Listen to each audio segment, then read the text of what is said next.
It's really cool to just be able to stand here and have bees flying around me everywhere. They could care less that I'm standing here. You'd be worried you might be getting stung every 5 seconds, but they just really don't care that I'm standing here.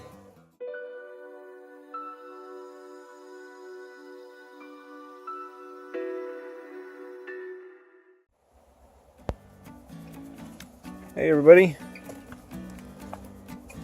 welcome to Honey Hobbit's YouTube channel. It is a beautiful 54 degrees outside and my bees are really happy. This is really cool to see. Turn my fence off here so I don't get zapped. Looking at these guys. This is just really cool. The hum is really awesome and they're loud. I've done a lot of cleanup. There's still a lot of dead bees on the floor I want to rake up. As you can see, I'm missing 2 in the middle there and another one on the end. I've got a total of 10 hives that made it through till now, and probably the most surprising one is this one over here. Going into winter, I don't know if you might remember this one from last year. It was just a tiny little thing. They're just trucking along. If you see pollen coming in, it's because I got my pollen feeder sitting out. That's not actual pollen, it's substitute. They're just all over it today. Getting super excited about warmer weather. I'm getting excited about spring splits. Just a little quick look at what the bees are doing. Here's my cleanup area. Got a bunch of boxes there I need to get cleaned out, get all the dead bees off of those. There's quite a few frames in here with honey. The bees are getting in there and starting to clean things up. I'm still working on getting through all the dead hives that need to get cleaned out. Got some pollen out for them. This is underneath our garage that I'm working on building, so I don't have to worry about it getting wet.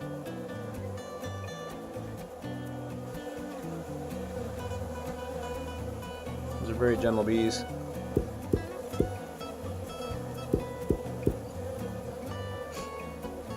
Cleaning themselves off from all the pollen that are getting all over their bodies. I'll show you what else I'm working on.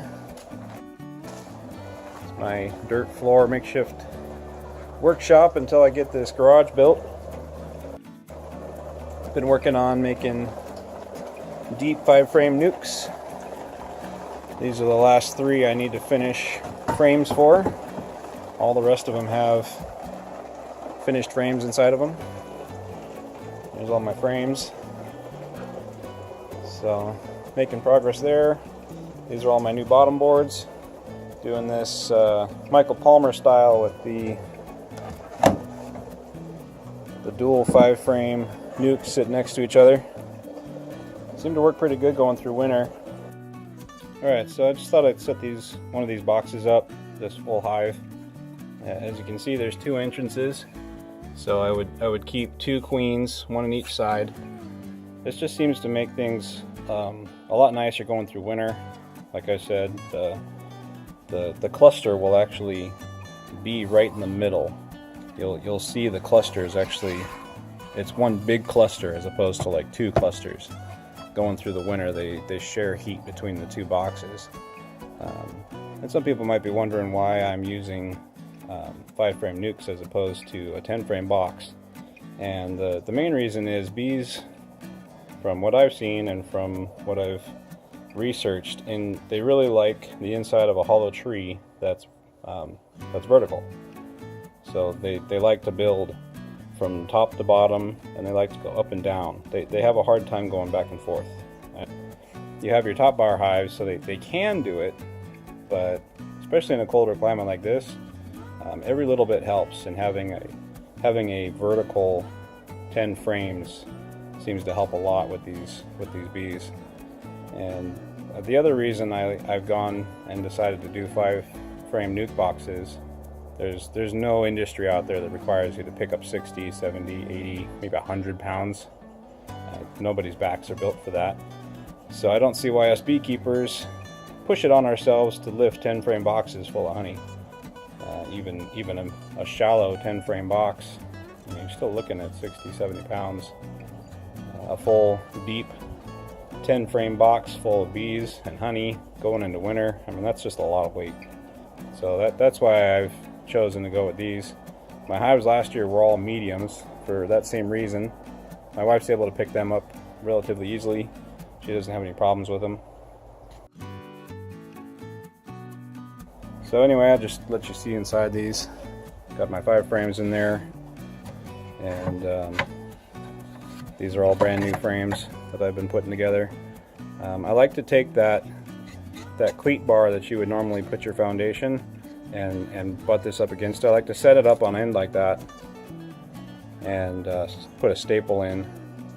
These are actually brad nails, and that just gives the bees a nice edge. These are essentially foundationless frames. I don't have to put foundation in these at all. They'll hang off of that edge and they'll draw their wax right down. As long as the hive is perfectly level, they'll draw their wax right down to the bottom. I've also given these hives a bit more space between the sides of the frames and the box. I noticed with last year my other frames, as they aged, they seemed to swell up with a little bit of moisture, and it got to the point where I have almost no room inside the box at all. You can see these, I have a tiny little bit of space there, but I have other boxes that are even worse than this one. So it gets really hard to pull a frame out when they're that close together, and I'm squishing bees along the wall here when it's full of comb, and it's a real problem. So this is a good example of what they do with that cleat bar. They'll just hang right off of that bar and they'll draw their comb right on down. And like I said, as long as your hive is perfectly level this way, they'll draw that wax straight on down and fill the whole thing with it. Let's see any full frames over here. Let's take a look at a full frame.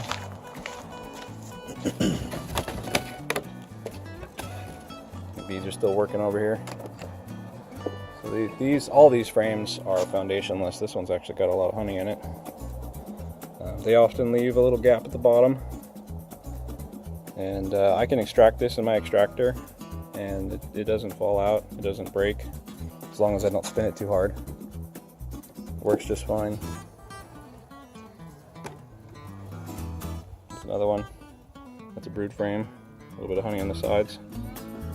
So there's no foundation in any of these. This is just a great way to do it, to save a bit of money, and you can also save your bees a bit of headache. A lot of the wax out there is just full of chemicals and pesticides from all the fields, the farmers dusting their crops with pesticides, from all the other beekeepers putting pesticides in their hives to getting rid of varroa mites.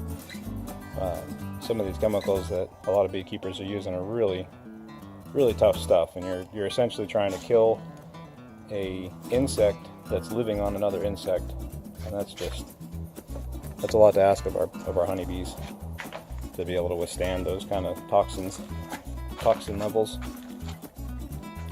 Anyway, that's a little bit about what I'm doing. I do like to put a screen over these. I'll show you over here how that works. I put this screen here so I can close off that entrance and make it quite a bit smaller when the hive is not built up yet. I can even close it all the way up, and say they're getting robbed out, I can take that up, bend it up, and keep them from going in and out for transporting. So I'll be putting those on all my new bottom boards down here. None of these have screens on them yet. So those are the hives. If anyone's interested in learning how to build these, I've been tossing around putting together a build video showing how I put these together, cut up all the wood and build them, all the dimensions. So if anybody's interested in that, why don't you go ahead and put a comment down below. If you have any suggestions for things you'd like to see, go ahead and put that down there too. Anyway, just a quick look at the workshop. Garage is getting there. We got a lot of work to do to finish this Earthship. Thanks for watching. We'll look forward to seeing you next time.